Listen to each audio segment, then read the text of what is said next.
The Murcielago made the full round trip that we did to Monaco. What a car. But we did have some small issues with it, which hopefully in this video we're going to fix on the second channel. Everything cosmetically seems okay, apart from it's absolutely filthy, so we will get it clean before the end of the video. And unfortunately the paint, I think we have a few stone chips here and there and one there. So I think we're going to get them touched up, and I think we're going to get some PPF, but we can't PPF it until like 4 months after the paint, something along those lines. But the major issue we had was the oil leak. So we had the big oil leak in the main channel video, which you would have seen. It's in the top right hand corner, which is coming from this bolt here, which is loose. Now to get to the other side of it, to tighten it up, we've got to take pretty much all of this off, the fuel rail, everything. And it's a fairly big job for a tiny little bolt. I'm still editing the main channel video, so for once in the whole entire history of the main channel and the second channel, this whole video is going to be passed over to Matt behind the camera and my dad, who are going to go fix this, hopefully without me, and they don't break anything. Hopefully this is the last time we ever have to work on it. Not a chance. Not a chance, yeah. Let's get it inside and we'll pass this video over to my dad. There's another problem. This car's done a total of 3,500 miles now since its new life. And let me show you how long the tyres lasted. 3,500 miles the tyres lasted. Is that something to do with donuts by the Swedish police? No, I didn't do any donuts and I never went on track. So we've got some new tyres up there. Again, the tyres for these Murcielagos, you can't get them. Like, they're just so hard. I had to buy second-hand ones. That's how hard they are to get. Poor me, having to buy second-hand tyres for a Murcielago. So they've got to go on, and they're a bit thicker, so I think I'm going to like the look of them. It's going to look more original with that as well. So we've got to change them later. For now, oil leak's going to fix, and I'm going home to edit. It's down to us, Tony. We've got to take this off first. Tony, how do we get it off? Undo these 4 bolts here, 2 nuts down there, grills off, and then you just wing it. Oh, right, okay, yeah. I can see where all the oil were. So it's going down here, down the side of the engine, resting on there, and then when you go around a corner, all that pull falls on there, and that's why we were smoking. He still don't want to leave. He doesn't trust us to leave us. No, I know he don't. Bye, Matt. Bye. We've had an idea. We're going to prank him, and we're going to attach, I think, the horn to something on the car, so when he presses the indicator or something, he presses the horn. A classic Top Gear prank. Let's do it. You've broke it. He's only been gone 2 minutes. Look, how does that I can't believe you broke it already. Now we can see why he didn't trust us. He's left 2 minutes and we broke something and we're going to prank him. I don't know how the rest of this comes off.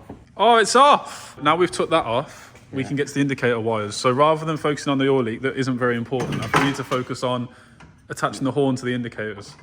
No to the brake light. Oh, we're doing it to the brake light. That's going to be even worse. Every time he brakes, it's going to be as loud as anything. Every time you brake, that's what he's going to hear. Put another horn on the back. Where are we going to get another horn from? Pinch it off the Ferrari. The Ferrari. Now, this is going to be our horn donor. Perfect. Let's get that off of there and onto the Lambo. All we need to do is find where the wire is to the brake light, which is what Tony's doing currently. Have you found it, Tony? I found the connector. We've just got to find out which one's the power for the brake. Oh, please tell me it fits down there. There you go, that's it. He's never going to see that. So you got a nice Rolex, and what Matt got was a horn attached to his brake light. We've got an earth. Now let's see if the horn works. Yes! Let's get it attached to the brake. Ready? It worked! Perfect!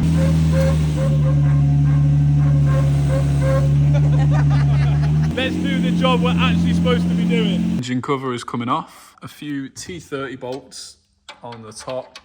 Engine cover's off. Air pipes off the throttle bodies. What line are you disconnecting now? This line? Yeah. The gas boiler line. What are you doing back there, Tony? I'm doing the fuel lines. Can you smell it? I can. Can anybody on the channel smell it? No. Oh. Yeah, when we've lifted the intake off, we've noticed a slight coolant leak. Is it because the pot? Oh no, the pot's got a hole in it, look. Do you see it spraying up? Yeah, it's going everywhere. Let's get a new hose. No, it won't, just cut it off. So we've got to take the coils off so we can get the cover off to get to the nut on the other side of that bolt. Well, we didn't do that one bolt up tight enough. That's it. It would have been fine apart from that one bolt. So make sure you torque your bolts, which we do with all the bolts. Every bolt we torque. Isn't that right, Tony? That's right. That We is always right. talk to them. We're taking off next, Tony. We're taking the cam sensor plate off. This holds the cam sensors in that tell the computer where the cams are, basically. There we go. Yes, it's off. Carefully take the gasket back off so we can reuse it. The last nut There you go. for the coils. Does that mean now we can take this off? Well, hopefully, yes. It's out. This plate / 2 bolts that we're taking off now is the whole reason why I'm taking this whole engine apart. We just need to reseal these 2 points here, as I think it was this one that was leaking, and hopefully it won't leak anymore. Time to seal. What we're going to use to seal it? Oh no. The sealer that's an old one. Oh yeah, no oil's getting through that. And here is the sealant on The other side. Yeah, on the other side. It's not going to leak. I'm confident in that. Are you going to torque that up this time? Click. Yeah, that's torque. Oh yeah, that's cool. Yeah, make sure you torque this one. Don't forget to torque this one. I didn't hear a click. Oh yeah, sorry. Oh, I heard that. Yeah, did you hear it? Yeah. Oh yeah, torqued. See it squeegee all out, look. Oh yeah, no oil is getting through there. Beautiful. Not a chance. Tony, what are you doing? No. Don't film this. This is definitely going in. Matt's going to be so happy that you painted that for him. And the lid. Oh yeah, and the the lid cap, looks and the really cap. good now. It's half black, half silver. Fresh? What do you reckon? Oh, you missed a bit. Oh, that is professional. Looks better on camera than in real life. It's not like girls on Tinder then. I rate that a 6. Out of 6. Well done, Tony. That's 10 out of 10. Is it going back in? Yeah. We're going back in. Almost. Just putting it back together. Also, we've taught them to spec, so there's no chance they're going to get loose. Taught to spec. Yeah. Well, I can't see any workshop manual around here. Are you thirsty, Tony? That's a coincidence because we've got air up, which is actually quite good. You've not seen this, have you? No.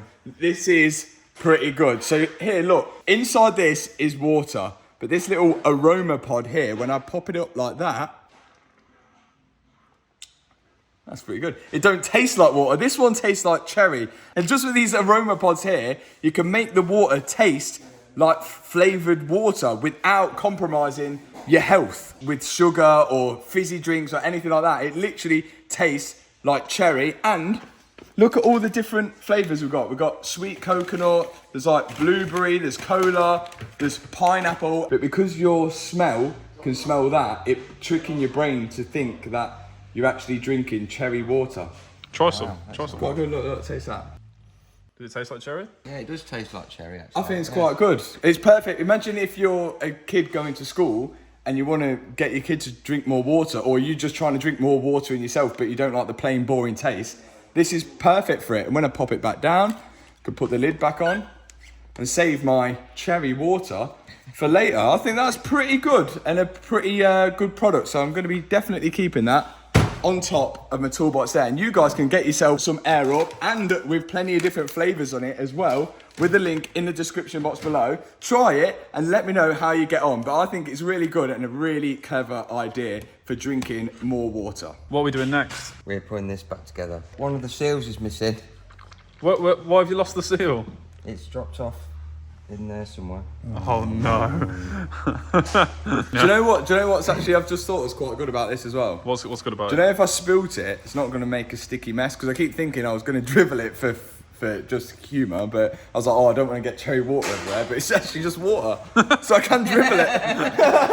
Give us a dribble then.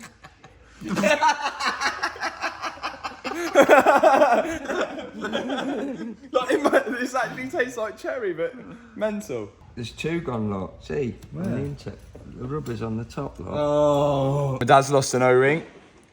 And I found it. It's on the camera right there. Look, I can see it. How far down's that? I don't know, but I'm going to stay like this. And then we'll get my dad to get the hook. Yes, that's it. Lift it, lift it, lift it, lift it, lift it.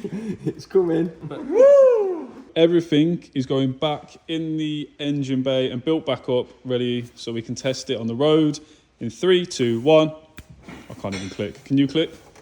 Me? Yeah. No, I can't click. Oh, neither can I. There you go. The oil leak is almost fixed. We took a detour to Wheel Mania and we're getting the new tyres fitted onto the rims here. Whopping tyre that is. I know, I hope they fit. I hope the clearance fits. We're going to have to find out whether the clearance fits. We've got big tyres now. I hope they fit. We're going to have to see. We'll find We've out. still got the old tyres. Oh, No, I don't think no. Close. Shall I get George to turn around? I like it with a big fat tyre on, but Was that about 5 minutes? Less than that. It was 1 minute. Yeah, probably 1 minute and you're back. They don't fit, Swap them again if that's okay. and then drop them back. It's a plan. You've got bad news apparently, Tony. What's happened? The boot split, which is a common occurrence Right. on any vehicle. So we've replaced it. So this is the new one. What's the new one? How bad was the split boot out of 10? Oh, it was pretty split. Really? Yeah, 9. A 9 out of 10? Yeah, nearly all the way around. Drive shaft going in. Get this in. So here's the diff and the gearbox, and it's got to go into the hub. Right, filmer man, you're going to be doing something now. Okay. Instead of holding your phone, Right. you're going to stop this hub. Getting it going any So I just further gotta do in that? there, yeah, and I'll thread the drive shaft in. Drive shaft is in. Now it's going into the hub. Is that correct, Tony? Yeah. So you're not just a cameraman. And then we're going in. The top suspension arm is connecting up to the hub. But have a look at that gap there. See Oh, that? nice.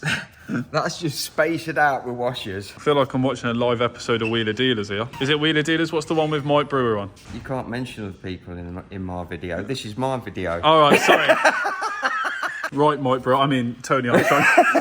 No, not Tony. No? Gavin? Dennis. Dennis. Sorry. Dennis. Sorry, Thank Dennis. you. Securing the drive shaft to the gearbox with these Allen key bolts.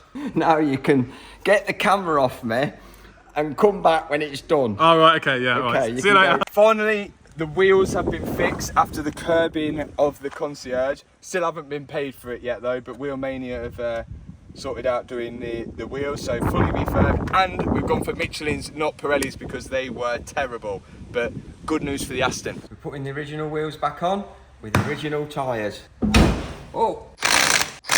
Now I'm going to start it and see if there's any leaks, any fuel leaks, any oil leaks, because there shouldn't be any now. First time. Look at how much oil is burning off it. Because the oil's gone on the exhaust. When you took the cover You know, off. like when we tipped it that side Yeah. into the exhaust and it set on fire, same's happened this side. No oil? None at all. Let me see it. Oh, it's just bone dry. Yeah, it's just bone dry. I'm filling it up with Evian. The road trip funnel makes an appearance again. In goes some oil. Don't spill it this time. No. What's he done? The same again. Oh. So you better get a fire extinguisher. Right, let's test it out. Driving well, but it drove well before, so just got to get the oil temperature up and then we'll see whether we're in the clear. We just took it out for a test drive and it didn't work. We've got a problem. Now there's no brake lights. That's why the horn won't work, is because the brake lights ain't coming on. Now we've got to try and figure out why the brake light ain't working. We've got to check them fuses now. All of them? The prank's on us. This was a terrible idea. It was. Why? What's wrong? They're all good. So if they're all good, what does that mean? Means it's something else. It was your idea. It was not, it was your idea. It was not. None of the fuses down there are broken. So now Tony's down here looking at a switch under the brake pedal. Press them. Oh, it's working! Are they on? Yeah, it's working! It's a switch then. Oh, so that wasn't anything we did. So what do we need to do? Yeah, no brake light switch. How much do you think a brake light switch is? I don't know, but it's coming out your way. It's not, it's not. What's broken? The brake light switch. On the pedal. Yeah. That's broke. Yeah. How the hell does that break? No idea. Do you know what it is? There always has to be something broke on the car. Right. You can't, you've got to have, like, with an Italian, I think with any Lamborghini, there always has to be something broke. We have to compromise. We've got no oil leak, but we've got no brake lights. Yeah, that's a compromise. I think we need brake lights, but Right. as long as when you fix that, we break something else, just on purpose. Like, do you know, like, if we just have one side light bulb out, I think it'll be happy or something. It will never be fixed. And if it does ever get fixed, don't drive it. How could it have broken? Literally, I'm Tony. How could have that broken? How could it have broken? I've got no idea. Matt might know the answer. What happened? Did you break it? No. Oh, were you stamping on the brake? No. Oh. Take this trim off it under the bonnet. Under there. Why is there a horn there?